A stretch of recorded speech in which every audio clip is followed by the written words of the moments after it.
Story on wings of fire. इस book में हम doctor APJ Abdul Kalam sir के बारे में जानेंगे। अध्याय पहला। एपीजे अब्दुल कलाम का जन्म 1931 में तमिलनाडु के रामेश्वरम में हुआ। वे एक मध्यम वर्गीय मुस्लिम परिवार से थे। उनके पिता जैनुलाब्दीन जो कश्ती चलाने वाले और मस्जिद के इमाम थे, और उनकी माता अशिम माँ थी जो कि गृहिणी थी। इनका परिवार धनवान नहीं था, लेकिन अनुशासन, सादगी और उदारता से भरा था। कलाम ने माता पिता से ईमानदारी, आत्मानुशासन और आध्यात्मिकता सीखी। रामेश्वरम में हिंदू मुस्लिम एकता और सांप्रदायिक सौहार्द था। कलाम के शिक्षक और मित्रों में हिंदू भी शामिल थे, जिससे समाज की मेलजोल वाली संस्कृति झलकती थी।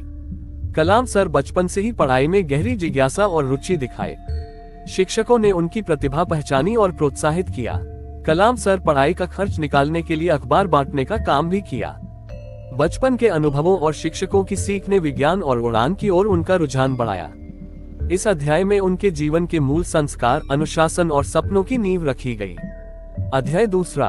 कलाम की पढ़ाई रामेश्वरम एलिमेंट्री स्कूल से शुरू हुई। आगे जाकर Schwartz higher secondary school, Ramanathapuram में दाखिला लिया। गणित और विज्ञान उनके पसंदीदा विषय थे। विज्ञान शिक्षक श्री यादुरै सोलोमन ने समझाया कि सफलता के लिए आत्मविश्वास और कठिन परिश्रम जरूरी है। एक और शिक्षक श्री शिव सुब्रमण्यम अय्यर जो कि गणित शिक्षक थे, इन्होंने कलाम के अंदर उड़ान और इंजीनियरिंग के प्रति रुचि जगाई।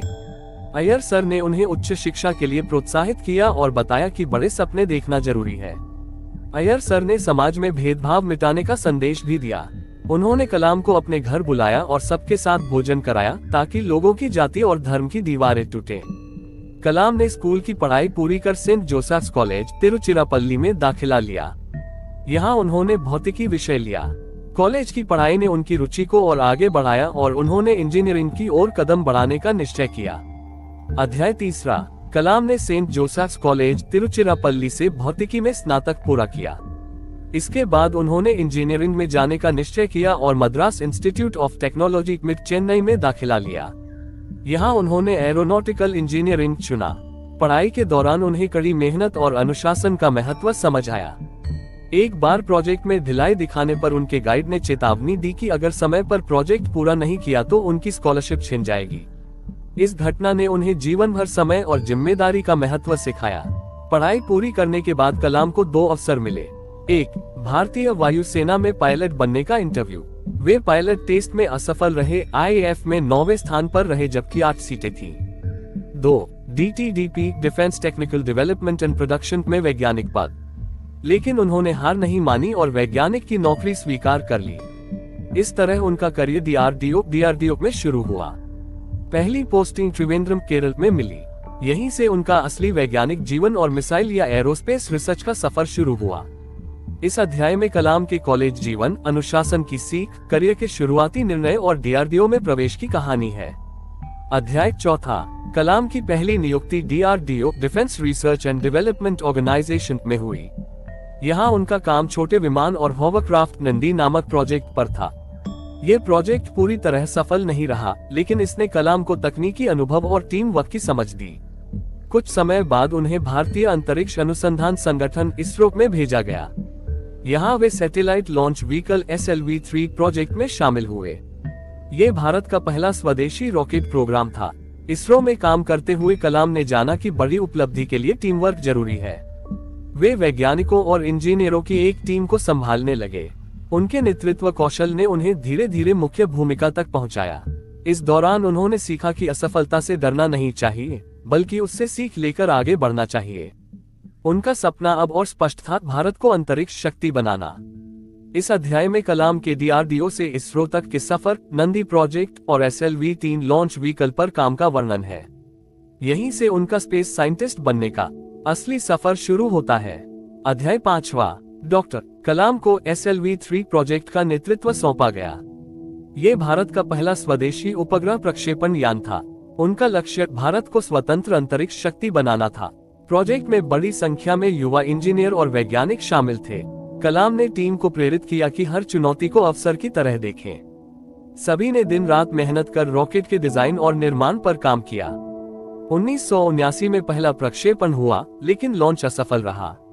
उपग्रह कक्षा तक नहीं पहुंच पाया। असफलता ने टीम को निराश किया, लेकिन कलाम ने सबको संभाला। उन्होंने कहा, असफलता केवल सीखने का अवसर है। 18 जुलाई 1980 को SLV-3 ने रोहिणी सैटेलाइट को सफलतापूर्वक अंतरिक्ष में पहुंचाया। ये भारत का पहला स्वदेशी उपग्रह प्रक्षेपण था। इस सफलता ने भारत को अंतरिक्ष शक्ति के रूप में स्थापित कर दिया। इस उपलब्धि ने न सिर्फ वैज्ञानिक जगत में बल्कि पूरे भारत में आत्मविश्वास और गर्व भर दिया। कलाम का नाम अब भारत के अग्रणी अंतरिक्ष वैज्ञानिकों में गिना जाने लगा। इस अध्याय में कलाम के जीवन का पहला बड़ा वैज्ञानिक मील का पत्थर दिखाया गया है। अध्याय 6। SLV-3 की सफलता के बाद डॉक्टर कलाम को फिर से DRDO में बुलाया गया। यहाँ उनका मिशन था भारत की स्वदेशी मिसाइल प्रणाली विकसित करना। Integrated guided missile development programme IGMDP। 1983 में भारत सरकार ने ये प्रोग्राम शुरू किया। डॉक्टर कलाम को प्रमुख वैज्ञानिक और निदेशक की जिम्मेदारी दी गई। लक्ष्य था विभिन्न प्रकार की रणनीतिक और सामरिक मिसाइलों का निर्माण। 5 मुख्य प्रोजेक्ट शुरू किए गए। 1. Prithvi surface to surface missile. 2. Trishul surface to air missile. 3. Akash medium range surface to air missile. 4. Nag anti tank missile. 5. Agni intermediate range ballistic missile. Doctor Kalam ने युवा वैज्ञानिकों को जोड़ा और उन्हें नई तकनीक पर काम करने को प्रेरित किया। उन्होंने कहा, असंभव कुछ भी नहीं है, बस विश्वास और कड़ी मेहनत चाहिए। संसाधनों की कमी, तकनीकी दिक्कतें और समय की बाधाएं आई, लेकिन कलाम ने टीम को सकारात्मक सोच और वैज्ञानिक दृष्टिकोण से आगे बढ़ाया। इस कार्यक्रम ने भारत को रक्षा तकनीक में आत्मनिर्भर बनाने की दिशा में आगे बढ़ाया। डॉक्टर कलाम को यहीं से मिसाइल मैन ऑफ इंडिया कहा जाने लगा। इस अध्याय में डॉक्टर कलाम के जीवन का अगला बड़ा कदम भारत की स्वदेशी मिसाइलों के निर्माण की शुरुआत थी। अध्याय 7। 1980 के दशक में integrated guided missile development programme तेजी से आगे बढ़ा। अलग अलग मिसाइल परियोजनाओं जैसे पृथ्वी, त्रिशूल, आकाश, नाग और अग्नि पर काम तेज हुआ। पृथ्वी मिसाइल का सफल परीक्षण हुआ। ये भारत की पहली स्वदेशी सतह से सतह तक मार करने वाली मिसाइल थी। इस सफलता ने पूरे देश में उत्साह और गर्व जगाया। इसके बाद अग्नि इंटरमीडिएट रेंज बैलिस्टिक मिसाइल का भी परीक्षण शुरू हुआ। यह तकनीकी रूप से और भी बड़ी चुनौती थी। इसमें जटिल गाइडेंस सिस्टम, प्रल्शन और हीट शील्ड जैसी तकनीकें शामिल थीं। कलाम हमेशा अपनी टीम को ही श्रेय देते थे। वे मानते थे कि असली ताकत युवा वैज्ञानिकों और इंजीनियरों की मेहनत है। उनकी लीडरशिप स्टाइल बहुत ही प्रेरणादायी थी, कठोर अनुशासन के साथ मानवीय संवेदनशीलता थी। लगातार सफलताओं के बाद मीडिया और जनता ने उन्हें मिसाइल मैन ऑफ इंडिया कहना शुरू कर दिया।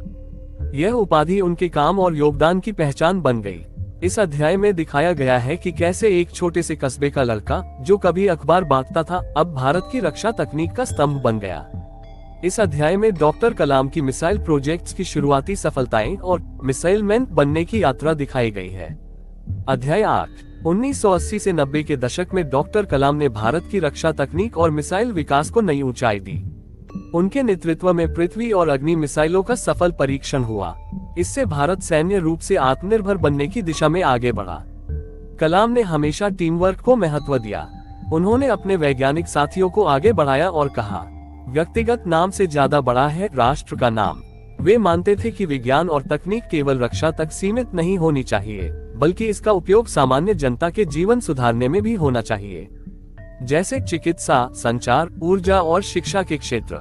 डॉक्टर कलाम ने कभी भी खुद को केवल वैज्ञानिक नहीं माना। वे हमेशा कहते थे कि उनका काम राष्ट्र निर्माण के लिए है। उनका मानना था कि युवाओं की ऊर्जा और शिक्षा ही देश का भविष्य तय करेगी।